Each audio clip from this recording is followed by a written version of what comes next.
शब्दांच्या पलीकडे माणूस बोलतो, पण संवाद फक्त बोलण्यातूनच होतो असा गैरसमज आपण नकळत धरून ठेवतो.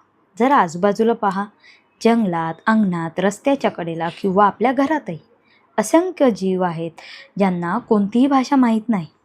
त्यांना अक्षरांची ओळख नाही, व्याकरणांचे नियम माहीत नाही, तरीही ते संवाद साधतात. फक्त त्यांच्या शब्दांना आवाज नसतो.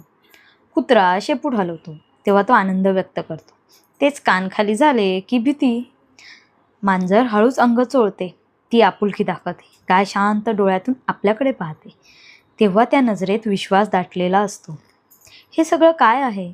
हा संवादच नाही का? पहाटे पक्ष्यांची किलबिल फक्त आवाज नसते, ती एक हाक असते. मी आहे, तू आहेस, आपण एकत्र आहोत. मुंग्या रांगेत चालतात, एकमेकींशी न बोलता, न भांडता.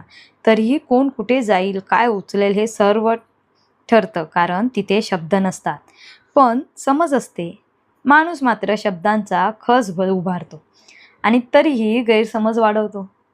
प्राणी न बोलता शिकवतात की संवादासाठी भाषा आवश्यक नसते, भावना आवश्यक असतात. आई पिल्लाला हाक मारते, ती भाषा नाही, ती जाणीव असते, आणि पिल्लू ती हाक ऐकून धावत येतं, अर्थ समजून. निसर्गाने प्राण्यांना शब्द दिले नाहीत, पण ऐकण्याची, ओळखण्याची आणि प्रतिसाद देण्याची कला दिली आहे. माणसाने शब्द निर्माण केले, पण ऐकण्याची कला मात्र हरवली. कदाचित म्हणूनच प्राण्यांशी संवाद सहज घडतो, कारण तिथे अहंकार नसतो, अपेक्षा नसतात, फक्त उपस्थिती असते.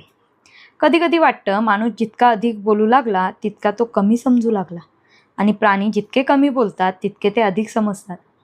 शब्द नसले तरी संवाद घडतो, कारण खरी भाषा ही हृदयाची असते. म्हणूनच कधीतरी शब्द वाचून शब्दाच्या पलीकडचं समजून घ्यायला हवं. Story time over.